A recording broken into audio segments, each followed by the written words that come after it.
Assalamualaikum warahmatullahi wabarakatuh. Kita berjumpa pada mata kuliah model logika fuzzy. Pertemuan 11 kita akan membahas mengenai fuzzy untuk peramalan menggunakan orde tunggal ya.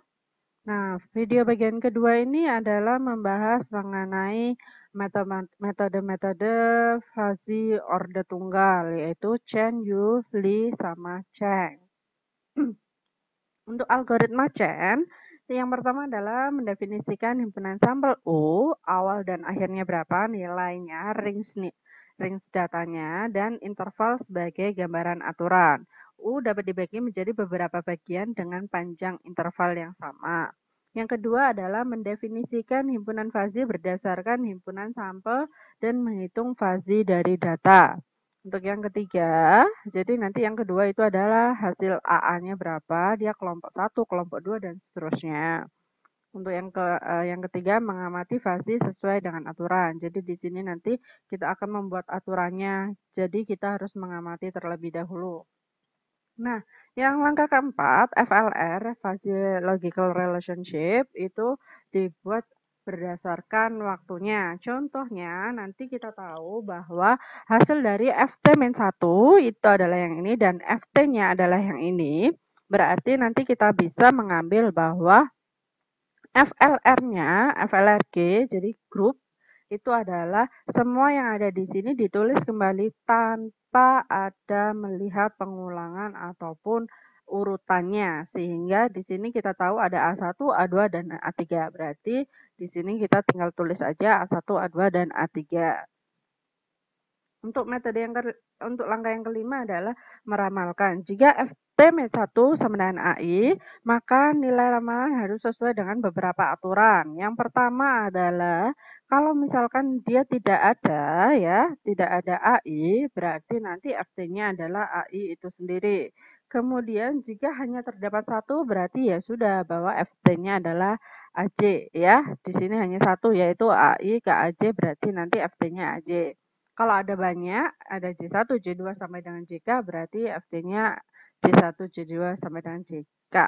Kemudian untuk defasifikasinya itu adalah 1 per K, karena memang di sini ada banyak K, di 1 per K dikalikan dengan jumlahan P dari 1 sampai dengan K MJP, di mana MJP itu adalah nilai tengah dari AJP. Sedangkan Y topi T adalah hasil defalsifikasinya. Kalau di sini masih muda ya, jadi nanti langkah yang pertama kita range-nya dulu, yang kedua nanti kita hitung dia kelompok berapa, yang ketiga kita buat FLR-nya, ya, yang ketiga mengamati, yang keempat FLR, kemudian yang kelima adalah aturannya nanti dia disimpan, yang keenam adalah defalsifikasi. Nah, algoritma metode Chen memiliki beberapa kekurangan, yaitu tidak mempedulikan adanya pengulangan serta tidak adanya pembobotan yang semakin kecil pada pengamatan yang semakin lama. Beberapa orang yang mencoba memperbaiki metode Chen yaitu Yu, Cheng, dan Li. Perbedaan metode tersebut ialah terletak pada langkah ketiganya. Sehingga kita masuk ke Yu, lanjut ke langkah keempat yaitu FLR. Sesuai dengan contoh yang tadi, kita bisa bentuk FLR-nya harus sesuai. Berarti ini ditulis ulang kembali dengan melihat urutannya. Berarti A2, A1, A1, A3, A1. Seperti itu. Kemudian yang kelima adalah meramalkan sesuai aturan yang sama dengan metode Chen. Yang keenam adalah kita masih sama, yaitu kita mencari dulu M-nya, yaitu titik tengahnya dari setiap kelompok. Kemudian untuk pembobotannya, untuk yang pertama tadi ini kan ada sampai dengan K. Nah, di mana W1 itu adalah 1, W2 adalah 2, seperti ini ya.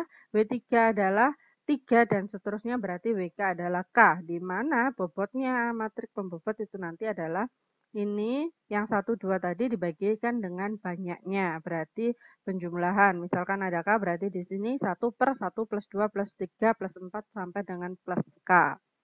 Dari situ baru kita menghitung nilai ramalan akhirnya, yaitu nilai titik pembobotnya tadi, nilai minnya tadi dari kelompok dikalikan dengan pembobot. Untuk yang Li, itu hampir sama, FLRG-nya sama dengan yang punyanya si U. Akan tetapi perbedaannya terletak di sini, pembobotnya saja. Kalau misalkan di U itu pembobotnya 1, 2, 3, dan seterusnya sampai dengan K, di sini dia hampir mirip sama eksponensial untuk yang Li.